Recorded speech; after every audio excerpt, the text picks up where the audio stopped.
number is 855-492-9202. Comments are for general topic only, not any items scheduled for public hearing for the regular meeting next week. Okay, seeing and hearing none, we will move on to our items for discussion. First item is ordinance FY 2024-15, a repeal and replace of chapter 17.205 KIBC related to rezones and code amendments. Staff, please. Thank you, Chris French, Community Development Director.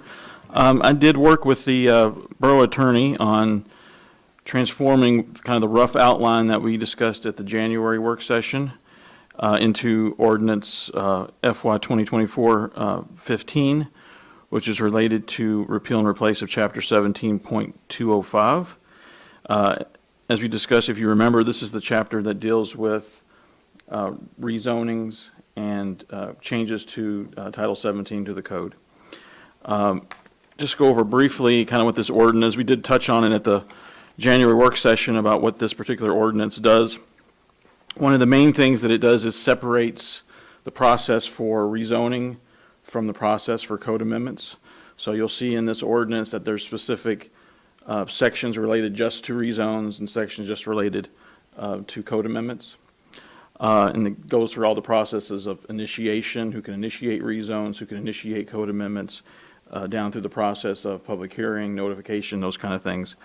I think the big thing that we did talk about at the January work session that would be new primarily that will be new to this chapter would be the inclusions in the rezoning section or the rezoning sections of this chapter is the idea of special limitations and the inclusion of special limitations into rezonings. And those special limitations could be added either at the request of an applicant when they file a rezone, they can be added by the commission as part of its review, or they can also be added by the assembly as part of its review. The biggest changes in here from what we discussed generally in working with the borough attorney, there is some guidance in here that we need to have that the applicant needs to sign the special limitations and agree to them. If they do not agree to the special limitations within a set time frame, then that particular rezoning case becomes considered denied and that application is considered void. That was one of the biggest, probably the additions that the borough attorney added to this. But if you have any questions on this particular draft ordinance, let me know. What we're here today is work session, so we're just talking about this ordinance, looking through it. I'm not expecting the commission to send it on for a public hearing yet, unless you feel that it's, you want to do that, and then we can talk about potential scheduling of a public hearing. In addition to that, we can talk about additional changes to this draft ordinance if you would like. Commissioner comments? Yep, Mr. Neff. So I'm curious, what was the deficiency that we were trying to address with this? So we had the recent rezone, the Friends rezone from at the end of last year. There was some discussion about what the assembly could do in terms of making changes to that ordinance, and also some concerns about, I think, a development plan that was associated with it, or at least that was part of the record. And the assembly had some questions about what they could do in relation to some of those things. I suggested to the commission in our meeting that special limitations could have been a particular way to resolve some of those concerns that some had at the assembly. Of course, that's if the assembly chose to add those at the time. And that ability to do special limitations is something that you see in many communities around Alaska. For example, in Juneau and Anchorage, they do have special limitations for their rezonings. In addition, looking through this chapter and working with the borough attorney at the time, because I had asked him some questions of what could the assembly have done, because that question came up during the hearing, and he had said, he said he had recommended a lot of potential changes to this chapter previously when staff had been looking at the codes years ago. And he said, those hadn't been changed. He said, the biggest issue we have with the current ordinance, or I guess the current chapter, is that we have this intermingling of rezonings and code amendments in sections. That becomes confusing about what applies to, which provision provides guidance on each process. And his recommendation was we should separate the two processes clearly in the chapter. And so I think that's kind of the basis, but then special limitations was also, something we had discussed previously. Yeah, okay, yeah, it sounds like that could be an advantage to the people applying for the subdivision as well. In certain cases, it might get shut down, but if they added that in, so, well, thanks for that example, appreciate it. You're welcome.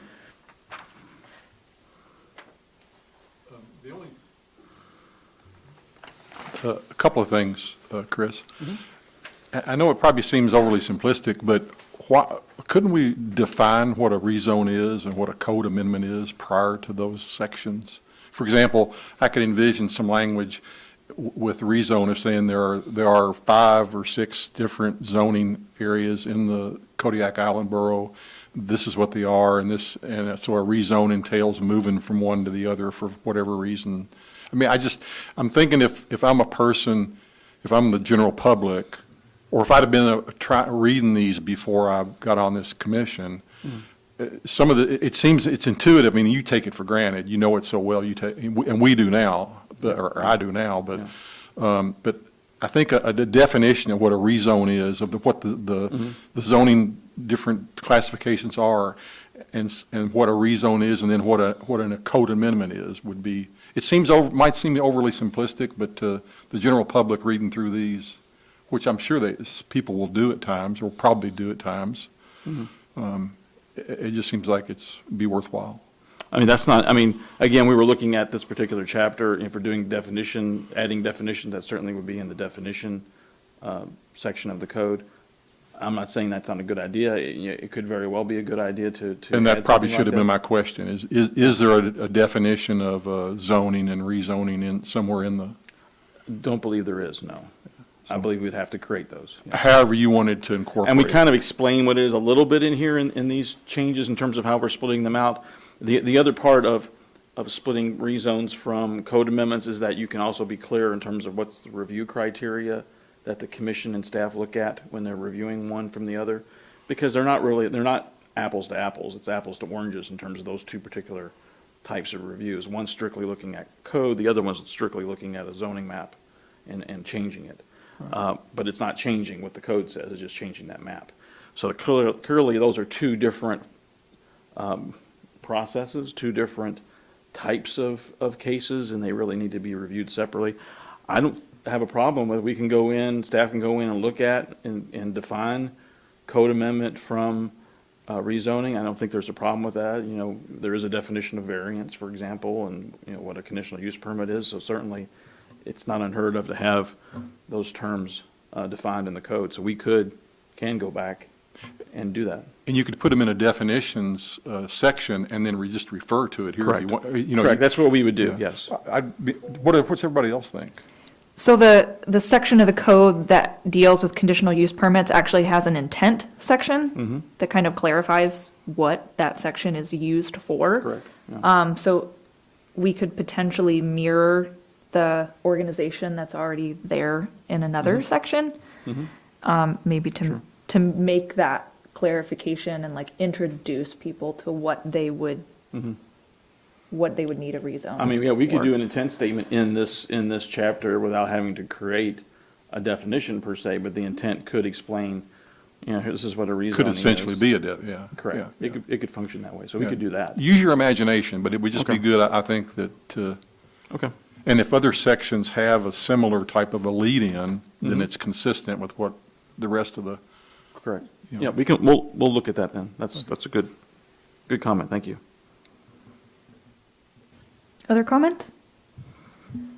Chris, if I understand, this is industry practice, best practice? Correct, yes. So we're It's contemporarying. good, it's not only just a kind of good zoning practice, but it's good code writing to have these things split separate, especially when they're this very different particular items. Right. Having them kind of tied together in the same sections just confuses people. It leads to more confusion than it really needs to.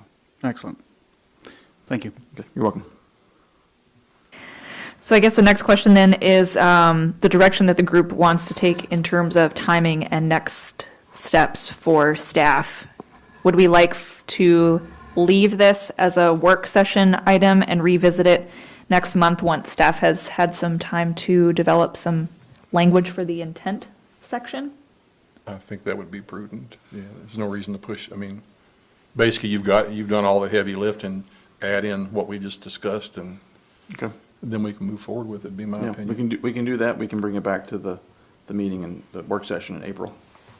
Does that sound good? Did you need to have a motion for that? No, we can't vote at a work session. Okay. We can agree. Well, then I We agree. won't vote. All right, cool. Thanks.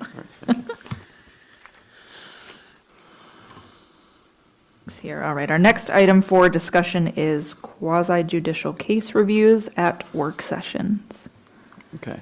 And I'll make this pretty short because we've kind of covered this a little bit in our discussion with the variance case we had last time where we had the 4 votes, and we've taken care of that based on direction from the borough attorney. Another piece of that discussion that I didn't bring up at those previous meetings is because it really technically wasn't relevant because we were into voting and all that stuff, was really the use of work sessions with quasi-judicial cases. In the discussion of that variance case, the borough attorney brought up to me his concern regarding work sessions where we do packet review at the work session, and there will be discussions of, say, the staff report and discussions of a case that's quasi-judicial. So in other words, subdivisions, not rezones, but subdivisions, variances, conditional use permits all fall under that, whereas rezones and code amendments are legislative actions. But those first 3, and variance is an example of one, the borough attorney's concern was about due process. And if we talk about a case and the applicant or applicant representative is not there, even if they are invited to be there and they can't make it, he still had concerns about due process if we go forward with a discussion.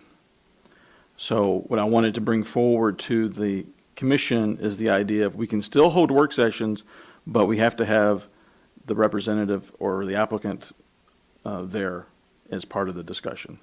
If not, then we wouldn't be able to talk about it at a work session other than just saying this item's on for the next public hearing. Mr. Dagan? So I have a question about the ability of the person to not be present. Let's say that they're on the other side of the borough and they can only telecommute in. Is that a viable option? Correct. So, calling in is fine. They need to be there to answer questions, correct staff. They need to be available at the meeting to do those things so that we're meeting due process. Okay. And that was the conversation that I had with the borough attorney. Mr. Neff? So, I don't have any problem with that. I understand that's what the attorney says, and then we should abide by that. My question is, what would happen if we have that on the agenda and for a public hearing the next week? If he doesn't, does that cancel the meeting the next week? It doesn't cancel the meeting. There's nothing in the code or in the commission's bylaws that require that you talk at a work session about a case that's on for public hearing. It would just be on for the next public hearing, and it would not have had any discussion other than staff saying, hey, this is an item on the agenda for the next meeting. That's basically all we would do in that case if the applicant couldn't be there. Okay, for so the if work he session. isn't at the public hearing either, can we discuss it then? Yeah, it's a little, I mean, yeah, We have to there- there's discuss it some, somewhere. there's some problematic stuff there about people not being at public hearings and being able to talk. I mean, I think the commission can still vote on it because it's the public hearing and they're supposed to be there. If they're not there, I think that's probably a different situation than at work sessions. Because it is their public hearing, their time to be able to present their case and do that. The concern about the work session is that it's not the public hearing, and it really shouldn't be acting as the public hearing, but we shouldn't be talking about the case without at least the applicant or the representative being there. But the commission could act at the hearing if we have a public hearing and the applicant wasn't there. Now, the attorney would also tell me, probably on the other side, it would be good if there was the ability that they were there before you acted on it, because it does potentially cause some concern, at least in his mind as well. Well, is that something we should ask the attorney, that we should maybe require that as part of the approval, that they at least make the public hearing then? I can talk to him. I mean, from dealing with other cases, they don't have to be there for their public hearing item, but a lot of times, at other boards and commissions that I've worked with, they had concerns with acting on it without having them there, and so most of the time, they would just postpone the case, say to the next meeting, and not act on the case if they're not there. Yeah, it sounds like a good option to me, if they're not going to show up. Okay, thanks. Okay. Any additional comments? Obviously, you or Bronwyn or somebody that knows these, because we don't know the people, you're going to have to be the gatekeeper, and tell us Correct. if we, let us know if we can or can't talk about it, so. Correct. I mean, and yeah, I wanted to bring it to your attention just so that if it comes up and we have a work session and they're not there, you wouldn't be able to talk about it. Staff would just tell you that it's on the agenda. And if you had any questions about the report and anything like that, we would need to wait until the public hearing when staff did their If you presentation. slap us down, we can't get upset about it, so. Okay, thank you. Okay. That makes sense. Any additional comments on this item before we move on? Nope. Okay. We are on to packet review then. Let's see here. We've got ordinance 2024-016, code changes to accessory dwelling unit KIBC 17.160.070 and related sections of Title 17. Okay. Thank you. Again, Chris French, Community Development Director. There's been some tweaking of this ordinance from a formatting standpoint in the title. I did talk to the Borough Clerk, and she did give me some additional changes that we'll have at the public hearing. I think primarily was changing the title of the ordinance a little bit to say, an ordinance of the Assembly of the Kodiak Island Borough amending various chapters and sections of the Kodiak Island Borough Code, Title 17, zoning which pertain to accessory dwelling units was one change that she would like us to do for the title. And then the rest of the things in here is really more of formatting concerns. And so I do have I didn't print it out for you all, I just wanted to read that to you all because I just received that this week, so it was before it happened after the packet was sent out.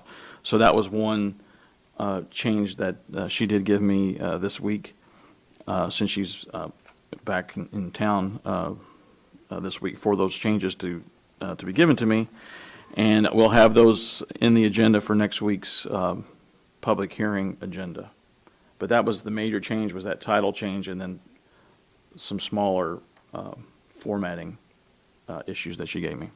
Outside of that, I mean, the substantive parts of the ordinance are all the same. There's no changes to any of those items that we've discussed previously. One thing I would point out to the commission for the meeting on the 20th, the way that is going to be worded, it'll be introduced for approval, for recommending approval onto the assembly. If the commission wants to make changes to the ordinance, then you would of course amend the ordinance through the amendment process.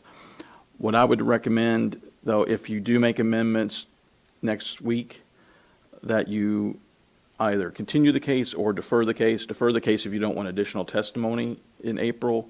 Continue it if you want additional testimony. We want to make sure that whatever amendments that you approve, potentially at the meeting next week, we get those written exactly the way you want it, so you have an opportunity to look at those, but that we also have an opportunity, as I did this time, having the clerk's office look at it and make sure it's meeting all the requirements for the assembly. And so I just wanted to point that out to the commission. Okay, thank you. Commissioner comments? Yes. Question about the size of a condo or duplex? What's the average size that we have for that space? And the question is 800 square feet for this ADU. So how does that correlate, if at all? It doesn't correlate at all. In terms of a duplex or a single family, no, I mean, it doesn't. I mean, we're talking about trying to decide on what the square footage amount would be for an ADU. There's a lot of different Right. regulations that have a lot of different numbers. 800 was one that was recommended in the AML document that we received. It also was in the ARP documents that we also had looked at previously. And I believe that's where we kind of set the 800 square foot from. In terms of correlation to a single-family house or a duplex, I mean, they vary greatly around the borough. Okay. Thank you. Additional comments? Mr. Neff? Yeah, I'd probably look at doing an amendment that we talked about before of limiting the outside city limits ADUs to 10%, same 10% rule of the other accessory buildings. I'm pretty firm on that one. I think it's a good idea. Other than that, when the rental situation is getting people extremely upset. It's like there's definitely been a lot of support for doing whatever we can, and Borough recently did a bed and breakfast, or short-term rental, was looking at that and did discussion, and people they're looking at how much that's, whether it's a temporary phenomenon or not, there is a lot of momentum behind doing what we can to potentially lower rents and provide more rental property. So that being said, and I just said a lot, I guess I'm getting to the point now where I'm ready to move on to something, and this is pretty simple, and even though I'm not necessarily all that keen on one item there of not having an owner-operator be present necessarily, I kind of look at that being a plus.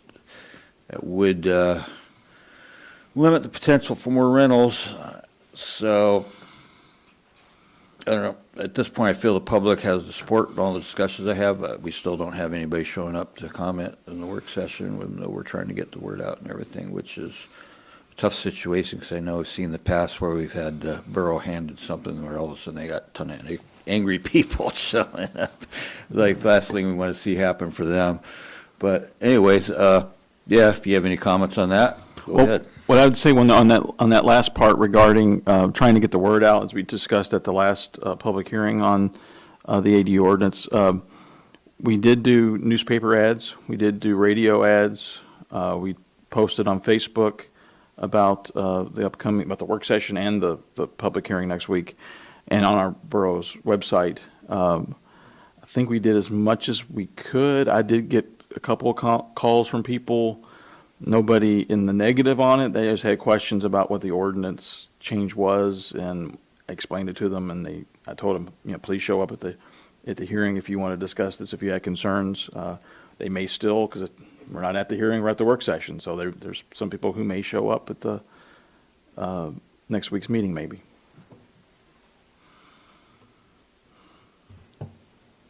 I hope people show up.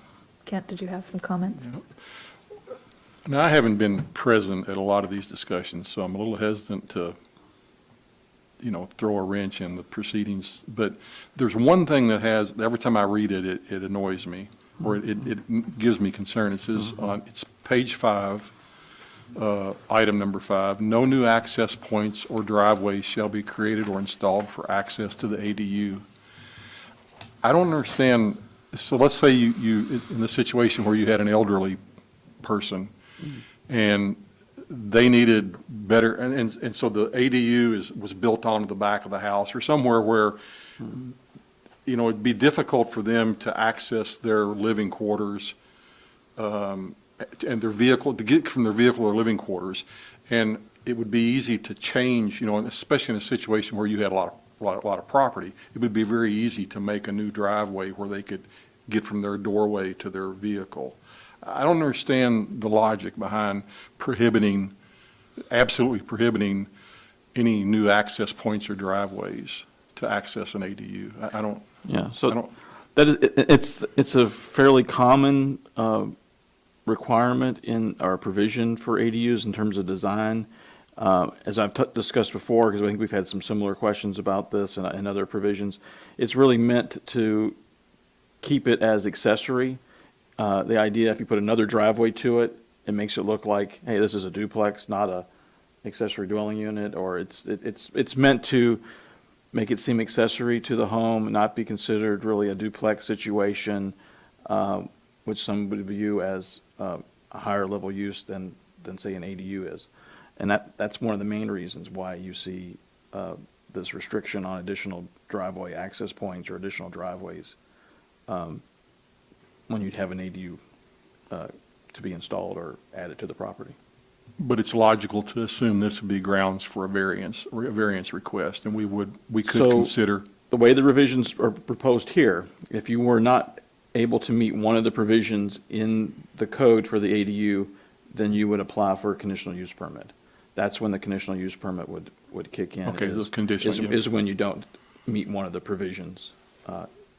So they could apply. Or where you wanted to violate. So let's say in the situation like I just described, you got an elderly person that doesn't get around very good, and it'd be easy to build a road or extend a driveway down to their doorway, closer to their doorway. That's something that we could consider in a. Correct. That was something that they would just have to justify that as part of their conditional use permit request Okay. for the ADU. Okay, well, then I'm okay, as long as it's something that we can do for, somebody if they need that requirement, or if they need that conditional use, so, Okay. thank you. You're welcome. Since we don't have anybody from the city, right? So Chris is No, a I'm city? city. Oh, you're city? Okay. Have you talked to any of the city representatives about the language in here regarding parking? So we have the outside of the city of Kodiak and the inside the city of Kodiak, and they're different. Have you happened to have had I have conversations not about personally that? talked to anybody. Okay. Chris might have. Okay. How about staff? Any chance you guys had talked to Ted or anybody in Public Works or anything, just in We haven't talked to Public Conversation. Works. Ted's familiar with that particular change, but we haven't talked to anybody particularly in Public Works about the Okay, change. okay, just wondering. Thanks. Any additional comments before we move on? Nope. Okay. So our next item, oh, this one's a mouthful. Case S24-010, subdivision of a portion of United States Survey number 2843, lying northerly of the position conveyed to the State of Alaska Department of Highways for a portion of the East Rezanoff Drive right-of-way by quitclaim deed recorded August 23rd, 1963 in Book 13 of Deeds at page 123, located in the Kodiak Recording District, 3rd Judicial District, State of Alaska. Can we get a staff report, please? Certainly. So good evening, Commissioners. Joe Grockmel, Associate Planner with Community Development. So the lengthy name of that particular item explains in part why we're here. Bronwyn, do you mind going to slide 57, please, in the pack, or page 57, I should say. So initially, staff planned on treating case S2410 as an abbreviated plat, but after a closer review of the case, we determined that the unique history of this particular lot, as well as the unusual shape of the parcel in question, warranted its appearance before the commission. S2410 focuses on a remainder of U.S. Survey number 2843. The common address for this is 2990 East Rezanoff Drive, so it's over by Providence just if you're trying to frame that. And it's located in the R2 two-family residential district. The parcel that the applicant is hoping to subdivide is a 1.286 acre piece of a larger property, which is identified on Borough GIS maps as property ID 2757. So that'll be up on the screen in a minute, just the map so you can visualize what I'm describing here. Do you have the? No, that's all right. I can just keep going. Maybe we could go to the lands viewer Yeah, that and would. take a look at that lot? Awesome. Or 57. Yep. Okay. So it'd be 2290 East Reznov Drive. It's a small triangular lot. That's not it. It's right next to the hospital. Yep, there it is. If you go back down just to the southwest, there we are. So it's that triangular sliver. So this is part of a larger property, which is 21.5685 acres and is divided into three pieces by East Reznov Road and Mission Road. So if you don't mind just zooming out a little bit, Bronwyn. So we have the triangular parcel there just to the north of the road. Then there's a larger parcel in the center. And then just to the southeast, between the lake and the aforementioned parcel, you'll see the roadway. That is also part of the same property. So the first piece is the focus of this case, which is that triangular shaped parcel located to the north of East Reznov Drive. In most cases, a subdivision request would just involve, one or more pieces of a larger parcel being subdivided without being intersected by a state right-of-way road. In this case, we have two of those. So research conducted by staff revealed two plats for USS 2843. The first was approved by the Bureau of Land Management in the late 1940s, and then the second from the early 1960s. Neither of these showed property lines or sort of had a recorded plat for this particular parcel. So the applicant, through this process, as I understand it, is hoping to use the subdivision process as a way to legally define and subdivide this parcel for the purpose of ultimately selling it. So according to Borough records, questions regarding the status of this parcel are nothing new. As far back as February of 2002, a memorandum from then Borough Assessor Jeff Mould and Community Development Director Dwayne Dvorak argued that the properties owned by the Kodiak Baptist Mission should be, quote, described as separate parcels because of the Mission Road right-of-way. At the same time, staff concluded that, quote, without the existence of a recorded plat and based upon staff's evaluation of the historical status of Mission Road's right-of-way, staff has determined that the appropriate course of action is to correctly recognize U.S. surveys 1822 and 2843 as each having two parcels, one on each side of Mission Road. As we understand it, no action was taken to actually subdividing the properties at that time. And as recently as April 2023, staff communications with Devin Hurley, the president and chief title officer of the Western Alaska Land Title Company, determined that the right-of-way easements that were created, quote, do not constitute a separation of the parcel and certainly do not create a new legal or separate parcel. Accordingly, the subject parcel is still viewed as one piece of a larger property pending a successful subdivision application. As staff was preparing this report, we consulted with the borough attorney with two inquiries. The first pertained as to whether the applicant's submitted plat would have to show all parcels in property ID 2757, and the second pertained as to whether the DOT would need to sign off on any plat pertaining to this property. After discussions with the attorney, we determined that the applicant would not have to show the other two parcels on their plat, and that DOT's sign-off was not necessary. After considering this request, staff have determined that permitting the subdivision will serve to definitively restore a long-standing point of uncertainty for the borough. If the subdivision proceeds, the new parcel will be compliant with R2 zoning regulations in terms of area and width, as the lot has an area of 1.286 acres as opposed to the R2 minimum of 0.165 acres and is more than 60 feet wide. During the agency review process, staff was contacted by the assessing department and leaders who drew staff's attention to the borough's past involvement with the property in question. Assessing does not object to the subdivision, but they wanted the applicant to come up with a clearer name for the new parcel, as it was being referred to as a remainder in the original request. Community Development Department staff concur with this point and are making it a condition of approval. No adverse feedback was received from other agencies nor property neighbors. A notice of public meeting was sent out on February 27th. Permitting this request will further the goals of the 2008 comprehensive plan, as the subdivision and definition of this parcel would meet the plan's stated goal of, quote, maximizing compatibility of adjacent land uses and minimizing conflicts through zoning, buffering, design standards, and other means. The Community Development Department, again, sent out 12 notifications on February 27th. We didn't hear anything back from any of the neighbors. Leading up to tonight's meeting, staff have been in touch with the S4 Group, which is a land surveying firm based out of Anchorage, which prepared the plat on behalf of the Women's American Baptist Home Mission Society. And we've shared our two conditions of approval with them, the second being a closure report. They've been very responsive to these requests and have already shared with staff a new name and a closure report. In conclusion, after carefully reviewing this application, the code, the history of the parcel, and the goals of the 2008 comprehensive plan, staff recommends that the commission make a positive recommendation to approve the applicant's subdivision request with the aforementioned conditions. Craig Bennett from the S4 Group, the surveying firm, is present this evening to address any questions that you may have, as are Chris and I.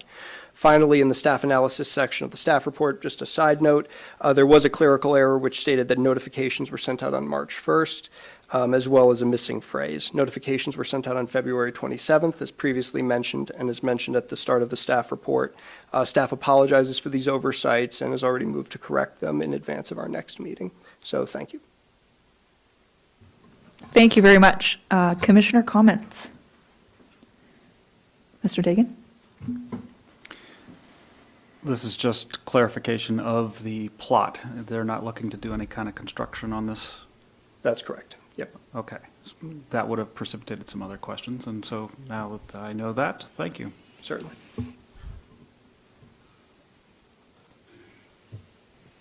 Yeah. I was telling Sarah I had to read through this twice to understand exactly what we were supposed to be looking at.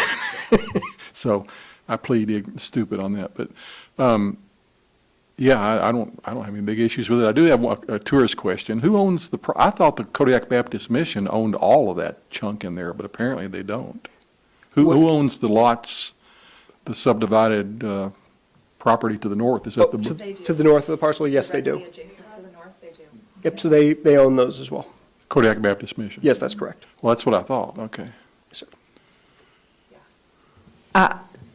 So, good segue, thanks. The lots that are directly adjacent to the north, are they non-conforming in terms of access? Where do they have access to any kind of public access easement or dedicated right-of-way? Because my next question would be, if the Baptist Mission owns those, would it not be, and we're already in the platting process and it can't be an abbreviated plat, would we not want to just have a subdivision that creates 5 lots and then they all have frontage and become compliant with Borough Code? Can I add to that? That makes perfect sense to me. Why wouldn't you just attach that 1.12 acres, slice it and dice it and attach it to those existing lots? That's kind of makes sense. Mr. Dagan? So my question was going to revolve around access, and so, yes, why not redo, if it's all owned by the same property owner, why not make it so that we can do future expansion with the road systems, infrastructure, water, sewer, all of those things?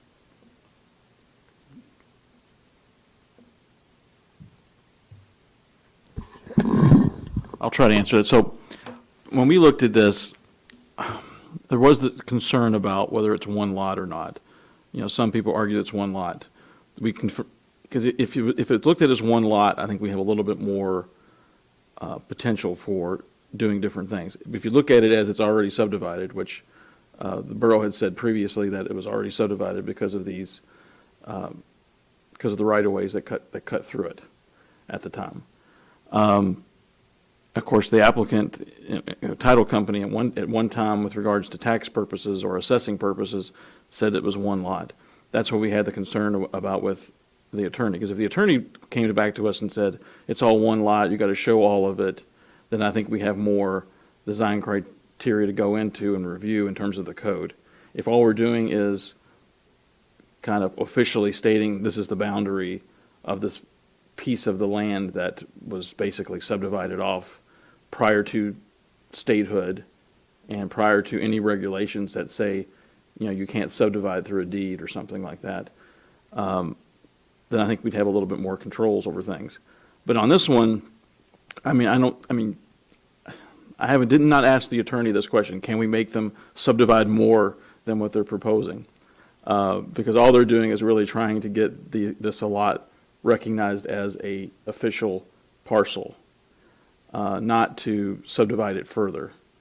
And that's where we got into discussion, well, is it part of this bigger parcel?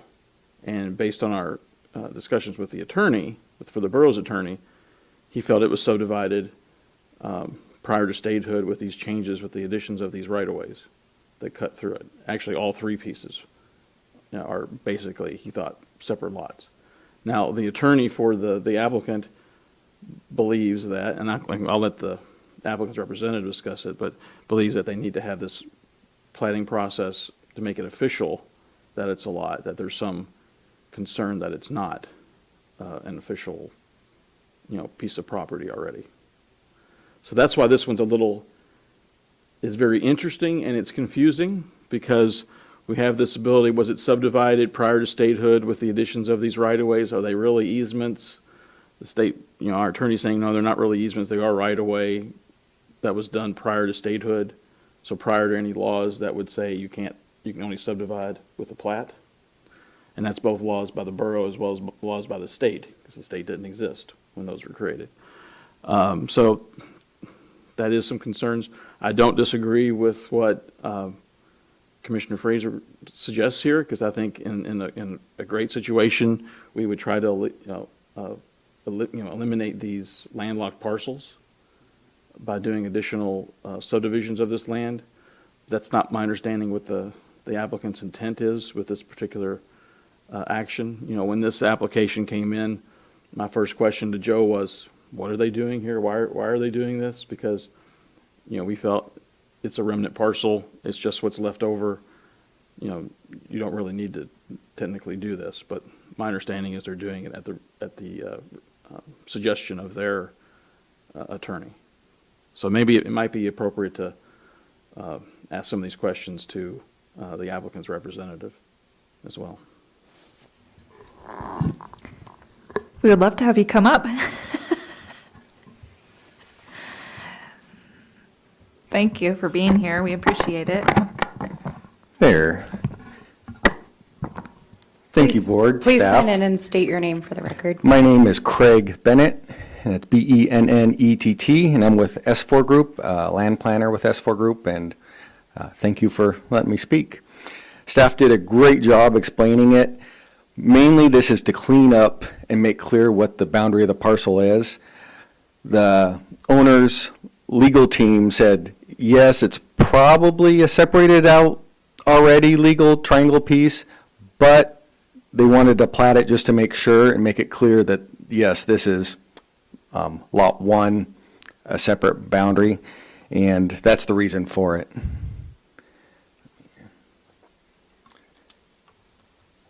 Let me write my name. Do you guys have any questions for Mr. Bennett while he's here for us? Yeah.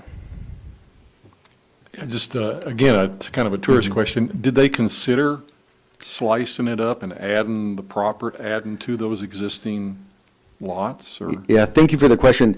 I did hear, when we first started looking at this, that might be a future option, but they wanted to make sure that this was its own piece before they went that direction. And I don't know if they are going to move forward with that direction, but I did hear something to that effect when we started this. So, as of But- right now, they just want to define the property. Correct. That's what their their in-house legal team is telling them. Thank you. You're welcome. Question, just while you're here, I'd ask you that. Yeah.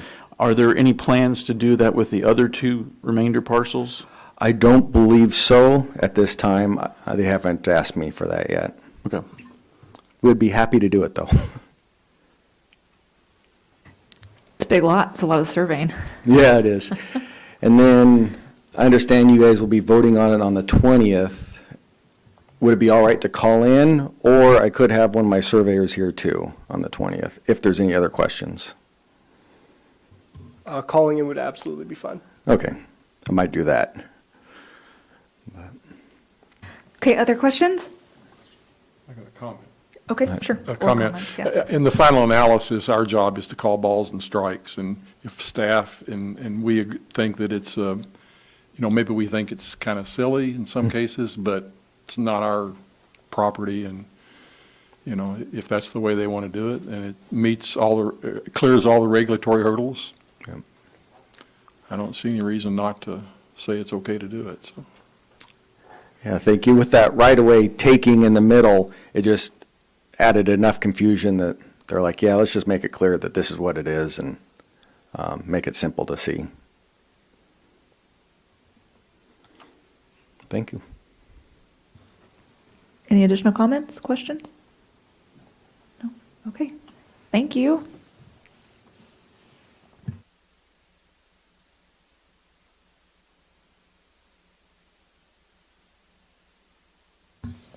We do not have any old business or new business items under reports. We have our meeting schedule. Our next regular meeting is, not February. Our next regular meeting is March 20th at 6:30 PM. That's next Wednesday here in Assembly Chambers. Our next work session will be April 10th at 6:30 PM, also here in Assembly Chambers. And then our April regular meeting will be on the 17th at 6:30 PM in Assembly Chambers. Communications, planning and zoning case results letters. We have been provided letters for case 24-005, the Adams variance approval letter, and case number 24-006, the rifle range renewal planning and zoning approval letter. Excuse me. And that brings us back to our second round of citizens' comments. Still limited to 3 minutes per speaker. Also for general topics only, so no discussion of items for public hearing. The local number is 907-486-3231. Our toll-free number is 855-492-9202. Do we have anybody in the audience who would like to provide public comment? Nope. Okay, hearing and seeing none, we will move on to staff comments. Thank you. Again, Chris French, Community Development Director.